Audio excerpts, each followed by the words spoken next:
Alaska Public Media and the National Weather Service, Alaska Region. Produced and broadcast daily from the studios of KAKM, Alaska Weather provides complete forecasts, public, marine, and aviation for all of Alaska. Alaska Weather is made possible by the following sponsors.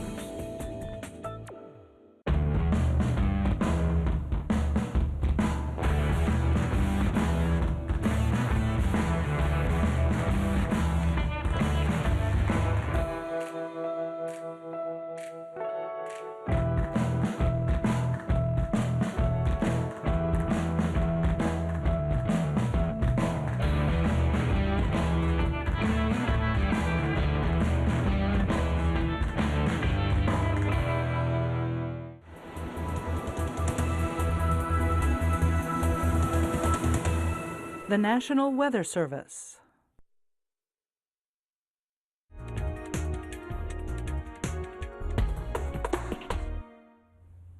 Good evening. I'm Harry Keeling, and on behalf of Alaska Public Media and the Alaskan Aviation Safety Foundation, welcome to Hangar Flying. Our guest this evening, Doug McInnes, is a very experienced pilot who's been a captain with Alaska Airlines for over 10 years. Doug was born in Butler, Pennsylvania, and was fascinated with flying from an early age. He graduated from the Coast Guard Academy and eventually got his wings at Pensacola, flew Falcon 20s and then C-130s at Kodiak. After leaving the Coast Guard, Doug flew for Island Air, then he got on with Alaska in 1996, becoming a captain in 2006. Doug, welcome to Hangar Flying. Thank you. It's great to be here, Harry. Thank you for the opportunity. And thank you for your service with the Coast Guard. You're They welcome. do such a marvelous job up here in Alaska and all over the country. Before we get into the story that I want you to tell tonight, I want you to tell, you said something about your very first flight in an aircraft, you had to pay by the pound. What was that all about?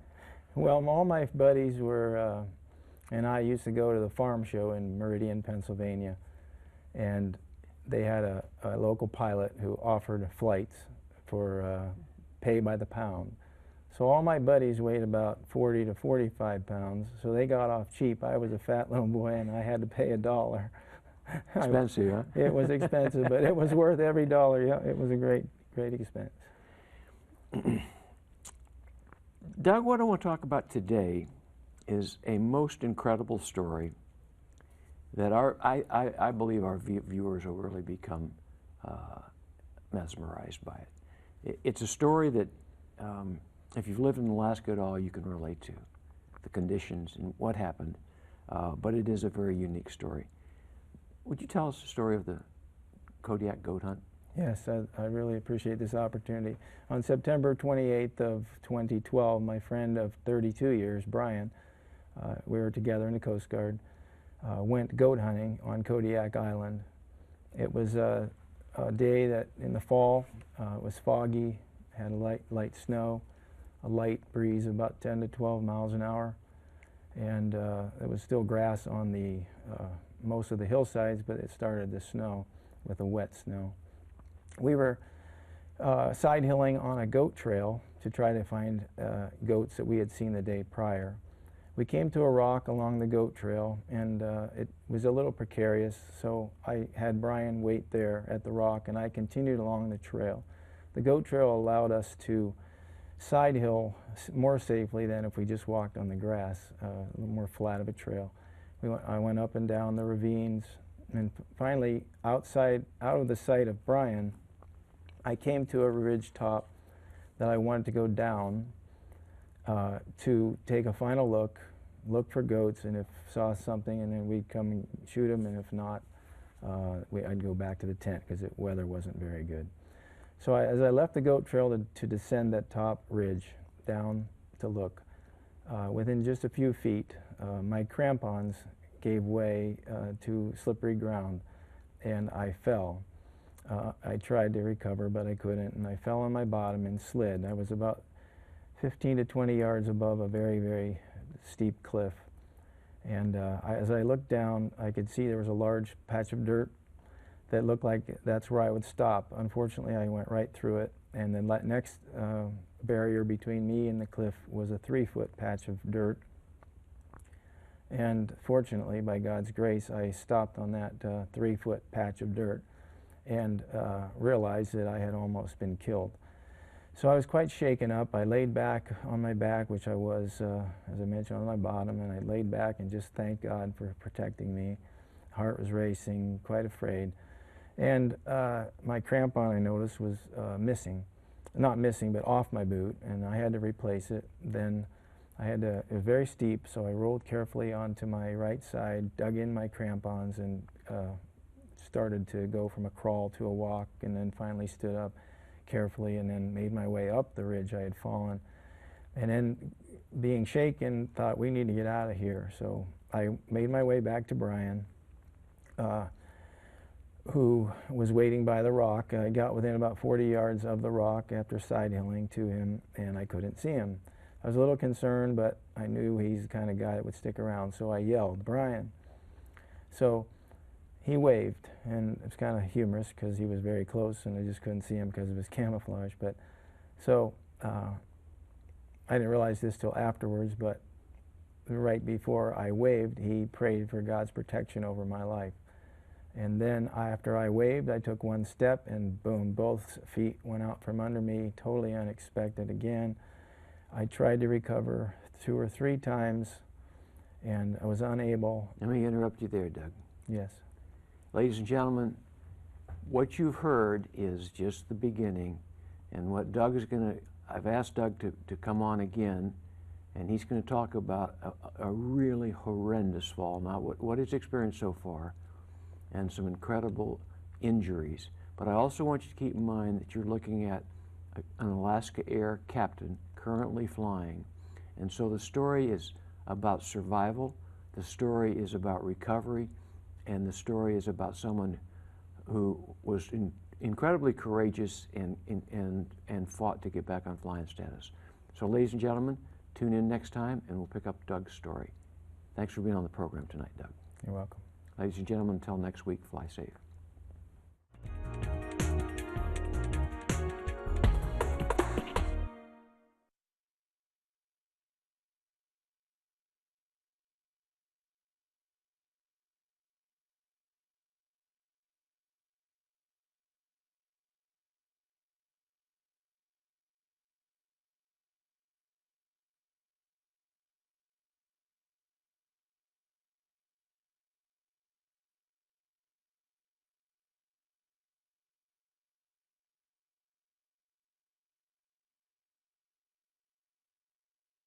Oh, gotta get the map advancer.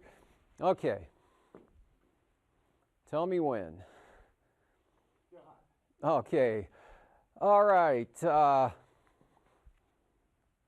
turn the button there. All right. Well, here's the clouds that snuck the snow in across south central Alaska. 3 to 4 inches around Seldovia, and anywhere from 1 to 3 or so on up to the north. And then that kind of some moisture also tracking up into the Tanana and Upper Yukon Valley areas through here, and then kind of extending back up to the northwest coast. But pretty light amounts up in that area today. Main low here and a front pushing into the southeast coast earlier, kind of breaking up, and the heaviest moisture southward lifting up into western Canada. Main low center back to the west there, and showers following in behind. Otherwise, out in the Bering Sea, not a whole lot going on. Got some colder air here pushing southward, and some mixture of rain and snow going on out over the western and central Aleutians with a front out in that area. On the chart today, again, this trough that pulled the moisture in about midday right through here, and then good clearing back behind. That's since moved in over south central Alaska, the Kenai Peninsula. Flurries and mostly cloudy skies up to the north to the Arctic coast. Gusty north winds over 50 miles an hour at Tin City today, and snow and blowing snow extending southward there to St. Lawrence Island, and some isolated snow showers out here over the Bering Sea, mostly north of the Pribilos, but those will be enhancing and moving southward here over the next 12 to 24 hours. Isolated showers to the Alaska Peninsula, pretty good out in the Aleutians until you get out to the west toward that frontal system. and some isolated thunderstorms here just west and southwest of Prince of Wales Island in the more unstable air mass following its front northward, with the main rain area kind of cutting across the northern panhandle and having pushed in to the western Canada. And the forecast for tonight, there's a winter weather advisory out for the Bering Strait coast down to St. Lawrence Island. Winds gusting 25 to 35, actually sustained 25 to 35 out of the north-northeast, gusts to 45 miles per hour. And also a winter weather advisory tonight for the eastern Arctic coast for east winds 30, gusting 50 miles per hour. And that's until midnight. The advisory out here is until tomorrow morning, which time it's scheduled to end. Otherwise, the moisture can kind of hangs up here in the form of snow across Kachemak Bay in the western Alaska range. Just variably cloudy here, mostly cloudy over southern Alaska. Isolated rain and snow showers here along the North Gulf Coast and locally into western Prince William Sound. Get a little more clearing up here to the north. Still be some clouds around and patchy fog and breezy conditions up along the Arctic coast with maybe a few flurries. And then this trough will keep some showers in over the northern panhandle, kind of drying out on down to the south into Dixon Entrance, but showers, scattered showers here along the Gulf of Alaska. And it stays pretty showery tonight for Kodiak Island. And looking out to the west out front, really not doing much there, hanging mostly south of the Aleutians. And as a result, most of the moisture is as well. But colder air coming down to the southeast Bering Sea here. So look for the showers to tend to increase over the Alaska Peninsula, eastern Aleutians, and even up toward the Pribilofs. And could be a little bit of moisture, but nothing significant there over the southwest interior. And looking ahead to tomorrow, advisories in, but still pretty gusty winds, and look for some drifting snow to go along with that. Any additional snowfall amounts will be light across St. Lawrence Island.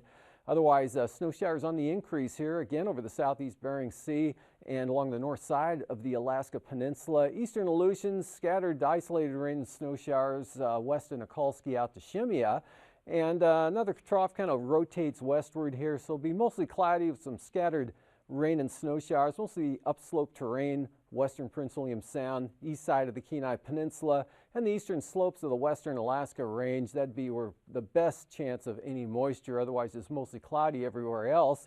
Could be a few isolated flurries from the eastern Copper River Basin areas in the northeast there, from about the Wrangell Mountains up maybe toward Eagle. Nothing significant at all. And partly sunny skies breaking out here in between the two troughs. This one down to the south, bring a chance of showers into the southern southeast coast.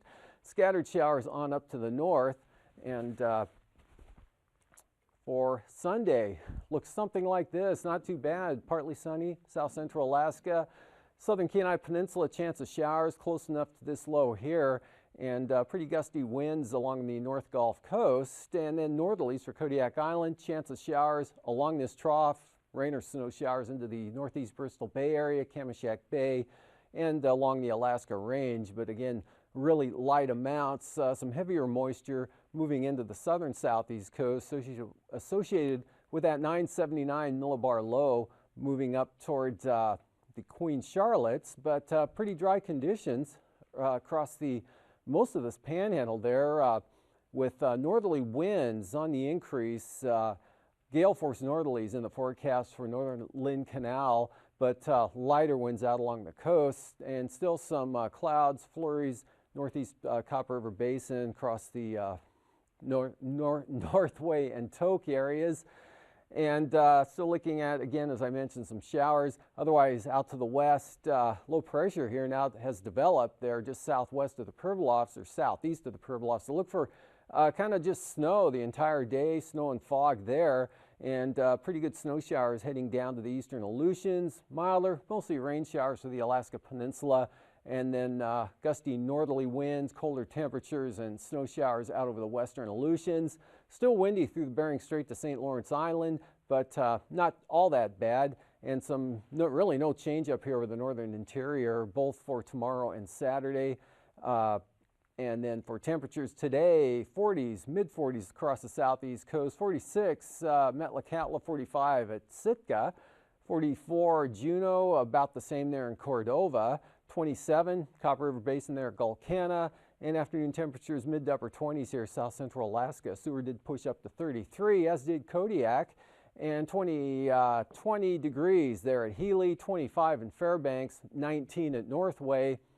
And for the farther north, taking a look at the readings, a little cooler there, Brooks Range with Anatuvik at 3 degrees. Umiat Airfield also had 3, as did Dead Horse, 10 degrees at Barter Island and -1 there at Barrow. Generally a little above 0 all the way down to the Cape Lisburne area, 7 above at Kivalina, and 3 at Tin City, 10 degrees there at Nome, 26 at Galena, 21 down at McGrath, and lower to mid-20s here across the lower Yukon and Kuskokwim River Valley areas, and then actually colder yet out toward the Bering Sea coast there with 12 at St. Michael, 15 at Monarch, 21 at Macoriac, and out to the west, 34 both at St. Paul and St. George, as well as Nelson Lagoon, False Pass, and Cold Bay. 37 out in Alaska, warmed to 43 at Nikolsky, and then back down to the mid-30s out toward the Aleutians.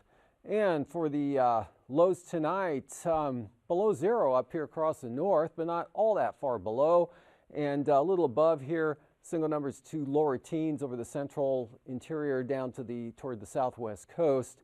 Teens and 20s south of the mountains, lower 30s for Kodiak Island, and on Alaska, dropping a shade below freezing tonight, and lower 30s over the northern panhandle to upper 30s to the south. For highs tomorrow, 40s again for the panhandle, lower 40s up to the north, and looking at upper 20s to mid 30s here for the southern Alaska area, lower 40s Homer on down to Kodiak Island. Otherwise, upper 20s to lower 30s for the peninsula, and of course, cooler up to the north from the Brooks Range, North Slope and Arctic Coast. Highs from 5 above to 10 below, and single numbers out here over the northwest, up to 12 there at Nome for the high tomorrow, 16 Macoriac, 22 at St. Paul, and 30s for the Aleutians. Flying weather, lingering marginal VFR here, especially in the morning hours. That'll be improving in the afternoon over toward Yakutat. Otherwise, the remainder of the southeast coast in the VFR, as well as much of the interior. IFR up along the Arctic coast, western Prince William Sound, eastern slopes of the western Alaska Range, and some IFR through the Bering Strait to St. Lawrence Island. And for the Pribilofs, look for IFR with snow there, marginal conditions out over the Bering Sea and the Aleutians. Passes, Anatuvik, good VFR tomorrow, both approaches. Same forecast for Adigan. Lake Clark and Merrow, marginal VFR. IFR stuff on the eastern entrance, probably VFR on the west side. That's the same forecast, good for rainy, but probably just marginal conditions on the eastern entrance, otherwise VFR. And for windy VFR, Isabel and Mentasta looking good tomorrow with good VFR flying for Tanita as well. And Portage, marginal VFR, any IFR probably be on the eastern entrance if it occurs at all. Chilkoot and White, marginal VFR trending toward VFR throughout the afternoon tomorrow. And for the freezing levels here at the surface, right along the North Gulf Coast, back down along the Alaska Peninsula, heading off to the northwest, and then 2,000 feet here from about Cape Yakataga, cutting over towards Stewart. As far as icing goes, some moisture slipping up into the southern southeast coast there, light to very isolated moderate rime icing. They're expected in that area 3,000 to 15,000 feet. And along the North Gulf Coast, just kind of grazing the coastline here, a little more extensive Kodiak Island, southern Kenai Peninsula, and into northeast Bristol Bay. And then some probably icing conditions out here of the mixed variety for the Pribilofs and right off the coast. Upper level wind flow chart, upper low out in this area. Cold air back over the southeast Bering Sea into the Alaska Peninsula, eastern Aleutians tomorrow. Main jet well to the south there. Driving eastward right into the west coast, higher pressure up off the Arctic coast, and for the 9,000 foot winds, looking southeast here, not too bad, 10 to 20 for the southeast coast, but up to 45 for the Queen Charlottes.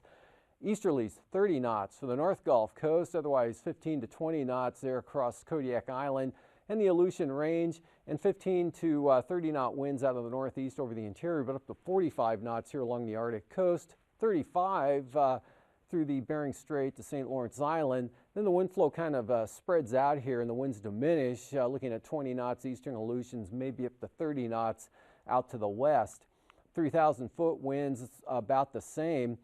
There are 30 knots central Arctic coast, pretty light in over the North Slope on down into the eastern and central interior areas, even right up to the North Gulf Coast. Winds not all that significant, and some northerlies to northwest, 20 to 25 knots here, and also northeasterlies at 20 to 25 out over the western Aleutians.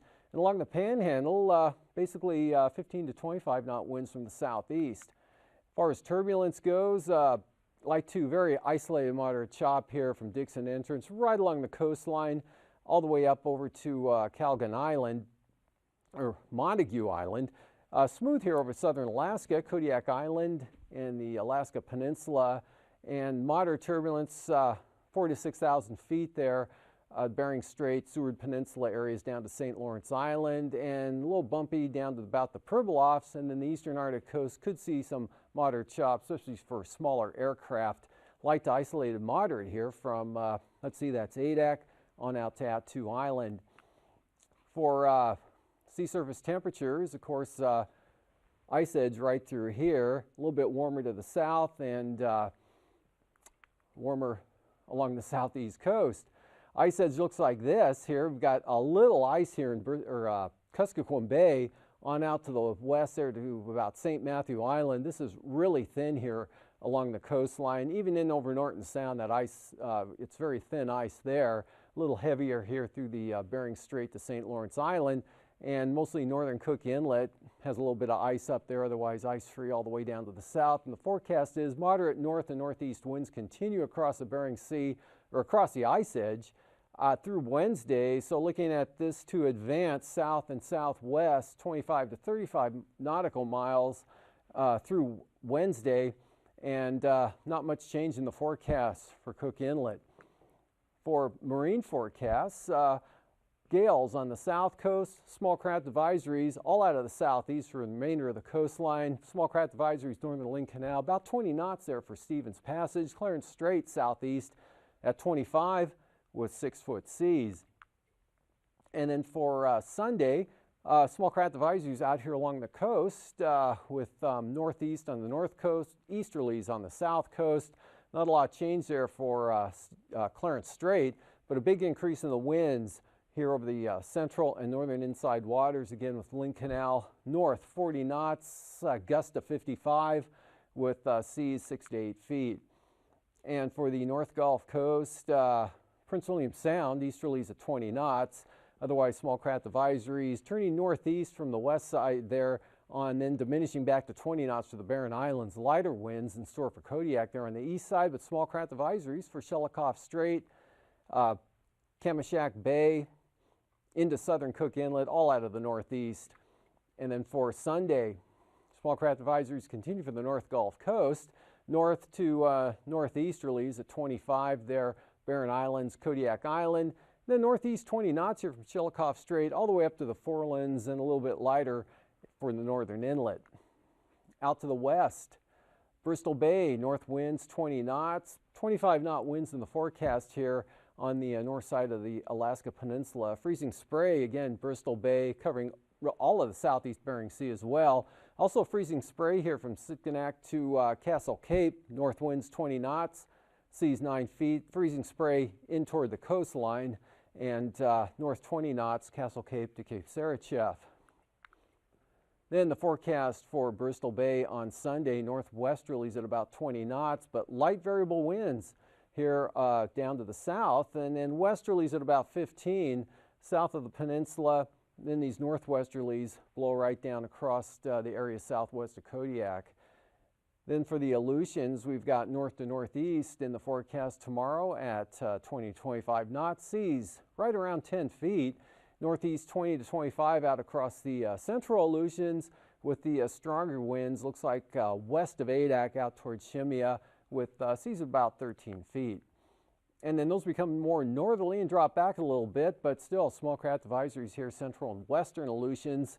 And then for the Fox Islands, looks like northwest winds 10 to 20 knots with 6 to 9 foot seas.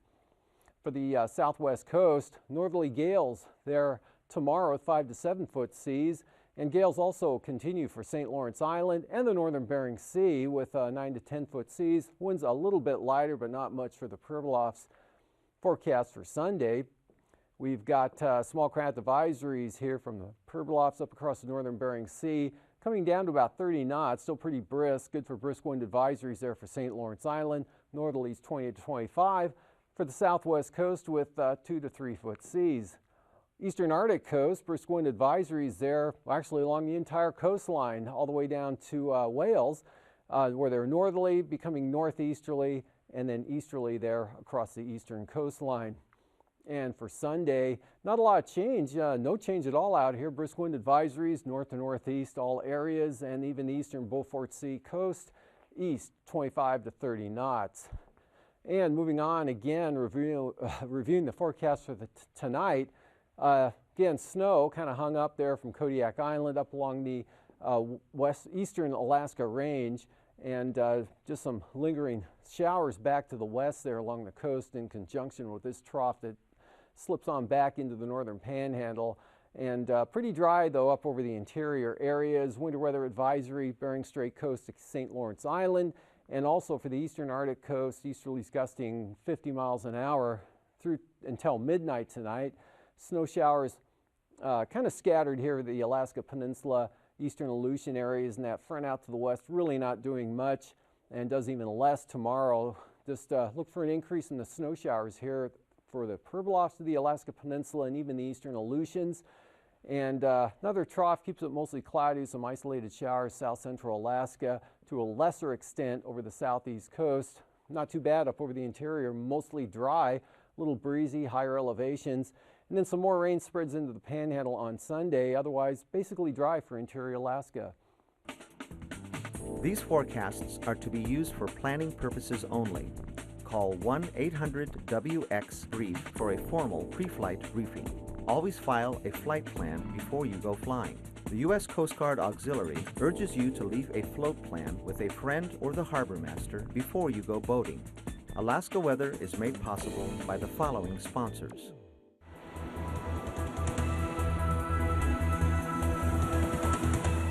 The National Weather Service.